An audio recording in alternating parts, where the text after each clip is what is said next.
In the first part of this lecture, we learned how we could convert the single cycle data path into a pipelined design where multiple instructions are executing at the same time, each one in a different stage of the pipeline.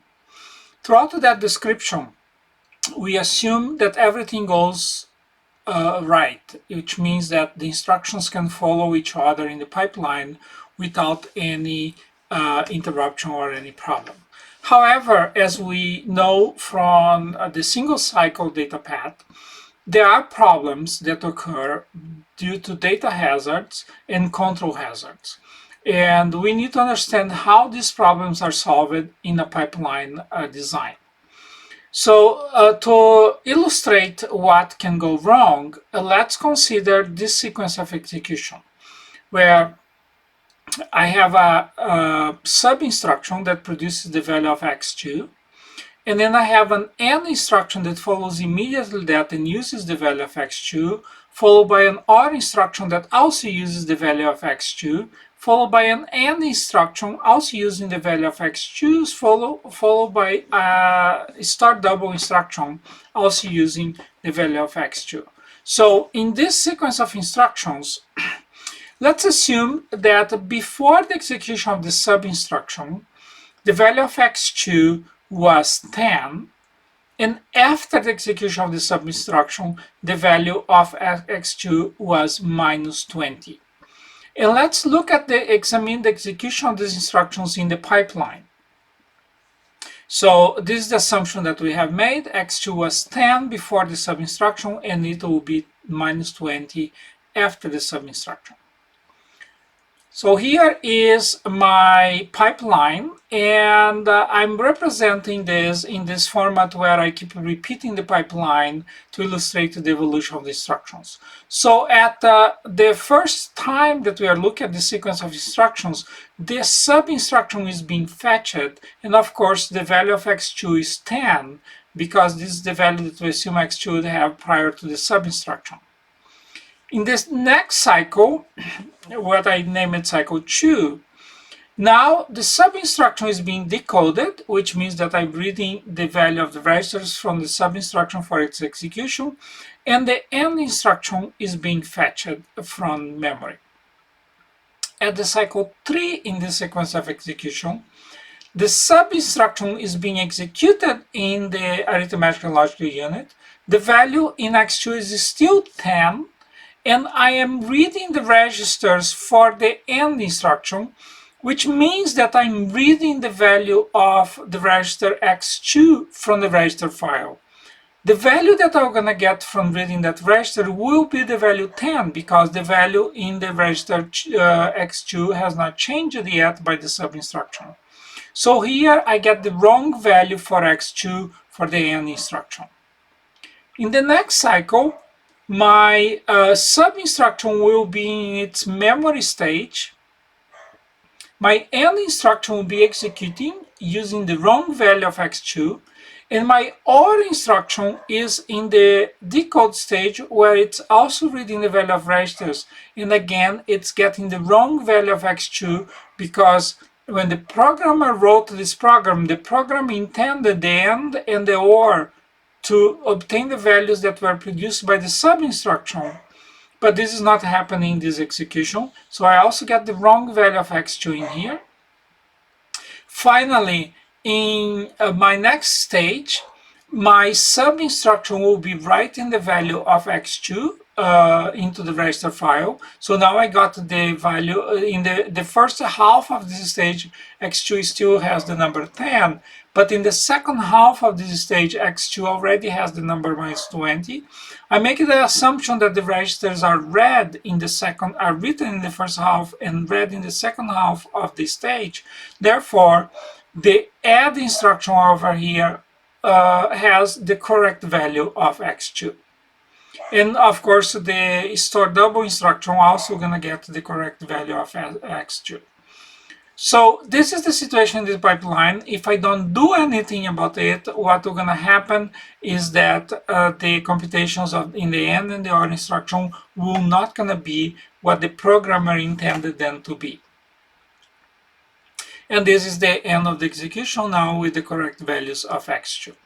How do I fix that? I want the program to produce the results that the programmer intended it to produce. One solution is for me to do forwarding. So I'll take the value of the new value of x2 was actually computed before it was needed in the end instruction, if I consider the values as coming out of the arithmetic and logic unit as the correct values. So if I do not wait for the register to go all the way to the register file and be read from the register file, I already have the new value that I needed for x2 for this computation. So if I am able to forward the value from the output of the arithmetic and logic unit to the input of the arithmetic logic unit, I will obtain the correct value. And again, when I execute the OR instruction, it is possible to forward the value from the output of the memory stage to the arithmetic and logic unit to obtain the correct value of the register that I need to do the computation. So we can resolve the data hazard with this technique that's called forwarding. The question is, how do we implement forwarding now in the pipeline design that we presented in the first part of this lecture? Let's look at the forwarding unit logic for RISC-V. The question is, how does RISC-V detect that forwarding is needed? And to understand that, let's look at the forwarding to the execution stage. I may have forward to other stages in the actual processor, but let's focus on the execution stage here. So the idea here is the execution stage is the inputs for the arithmetic and logic unit in here.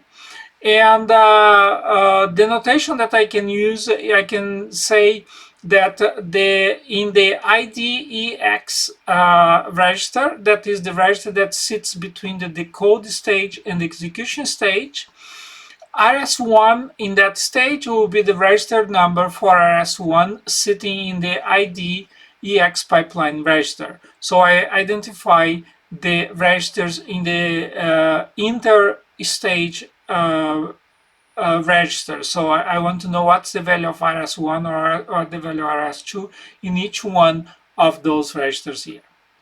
So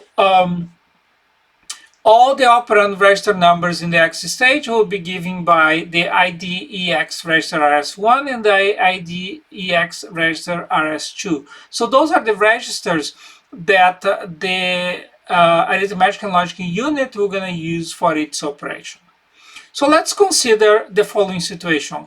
Let's consider that the value of RS2 at this stage is equal the destination register at this stage. So what means is that this arithmetic and logic unit should be using a value that is being computed by the arithmetic and logic. So in the next cycle, the arithmetic and logic unit should be use a register whose value is being computed in the current cycle. So that if those two are the same, then I am supposed to send the output or the value that I have obtained from the arithmetic and logic unit to the input of the arithmetic and logic unit in the next cycle. So this is if the source 2, the top one is the source 1 of the arithmetic and logic unit, the bottom one is the source 2 of the arithmetic and logic unit. So if I have this equality here, then I must forward the value to this input. On the other hand, if this register here is the same as the destination register in this stage, then I need to forward the destination register from this stage to that input. So it means that I need one more MUX in here in my design in order to enable the forwarding. So I only need forward if the instruction in the execution unit writes to a register. Remember, there are some instructions, for example, a store instruction that does not write to a register. So in that case, I may have the specification of the registers to be the same, but if the instruction does not write to a register, there is no need for forwarding. and only if the destination register of that instruction is not the register 0, because remember that the register 0 never changes its value. So if I specify a source register as register 0, then I don't need to worry with its value. So that's how the RISC-V finds out that a forward is needed between the execution, the end of the execution stage, and the beginning of the execution stage. There's another forwarding that may be needed between the memory stage and the execution stage. So if the value that is specified as the destination register in the memory stage, the register specified as the destination register in the memory stage is the same as the register specified as the source 2 of the arithmetic and logic unit, then I must forward the value from that memory write back stage into the second input of the arithmetic and logic unit. Similarly, if the first source of the arithmetic and logic unit is the same as the destination register in the memory write back stage, I also need to forward that value to the top input of the arithmetic and logic unit. But I only need to forward if the instruction in the memory writes to a register. So remember that a store instruction does not write to a register, but a load instruction does. So if the instruction is a load, and if the destination of the instruction is not 0, because if the destination of the instruction is 0, no value change. So if I look now at my design with these forward paths, the design may look like, in a simplified way, something like this, where I have the forward unit that's controlling the muxes that I have here, and the muxes are taking values back from, are taking the value of the memory write back. So the logic of the forward unit is taking the numbers of the registers that are specified in this register. So it takes the number of the destination register, and here's the number of the destination register in the memory write back. The values produced by these registers, so the value that is coming from the memory, for example, is at this stage, and it's sent back to the input of these two muxes here. Similar, the value produced by the arithmetic and logic unit is sent back in this way to the muxes that I put in front of the arithmetic and logic unit. So this is an illustration of how this forward unit can decide when a forward is necessary, and how the data is moved through these muxes to be the correct data in the arithmetic and logic unit. So notice that now I have several choices for the input to the arithmetic logic unit. It may be a register that came from the register file. It may be a register that came from the memory write back. It may be a register that came from the output of the arithmetic logic unit. And this drawing is not illustrating the additional input that I would have for the lower input of the arithmetic and logic unit. That is the immediate value that's used, for example, to compute the address of a load or store. So there are more inputs to this MOOCs that are not shown in this diagram, because this diagram is emphasizing the forwarding paths. We have an issue that's called the load use data hazard that cannot be solved by forwarding. And that is illustrated by this situation where I have a load instruction that produces the value of the register x2. And immediately after that, I have an AND instruction that uses the value of x2. So if you look in the diagram here, remember that time follows from the left to the right in the slide. That will be my clock cycle 1, clock cycle 2, clock cycle 3, clock cycle 4, etc. So this is time. And if I look at my diagram with time, I'll notice that the load instruction will only have the value that is to be written to the register at the end of clock cycle 4. So between clock cycle 4 and clock cycle 5, the value that's to be written in X2 is known. Between clock cycle 3 and clock cycle 4, that value is not known while executing the load instruction. However, the end instruction needs that value at the beginning of clock cycle 4 so that it can do the computation for the end. Therefore, a forwarding here is not really a forwarding. It will be sending the value back in time, which is obviously impossible. So in this case, there is no way around, and even in the most modern processor architectures, the most sophisticated ones, when the situation occurs, you must have a stall in the pipeline. There will be necessarily what we call a bubble in the pipeline, because there will be at least one cycle that will be wasted because the instruction cannot proceed because the data that it needs is not known at that time. So in this case, the control logic must make a decision that a bubble is needed. That means that the pipeline needs to be delayed. How do we make this decision? So at this stage, if I detect that the mem read signal is 1, so I know it's a load, and I detected that the destination register that the instruction that is at this point has is the same as the source register of the instruction that comes right behind it, or if it is the source for the other input of the LU, so if either of the sources is equal to the destination register, then I need to have a bubble in the pipeline. I need to stall the pipeline. The question is how to stall the pipeline. How do I make the pipeline wait? And the solution is actually rather simple.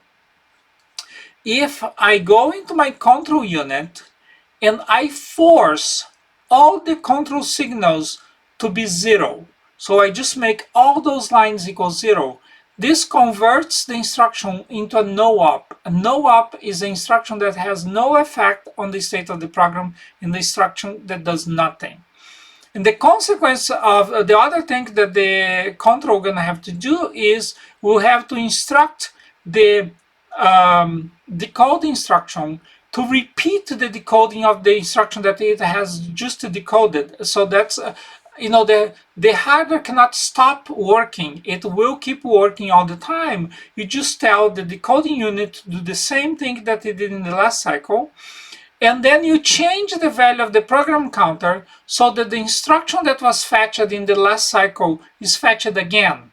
So you do a refetch of that instruction. So if I change the logic now to have my hazard detection unit here, once the hazard detection unit detects that there is a hazard, it will you're gonna put there will be a mux here that will control between the logic that was computed by the control unit and a 0 for everybody. And there will be a mux here that will decide which one will gonna be forward. This mux will be controlled by the hardware detection unit. The hardware detection unit will also control whether the values that are in the instruction fetch decode registers, that is the register that sits between the fetch and the decoding, whether they're going to change. So if this, remember that when we studied a few lectures back how we can store data in a flip-flop, there was a control input that will decide whether the values can change when a clock sign comes or not.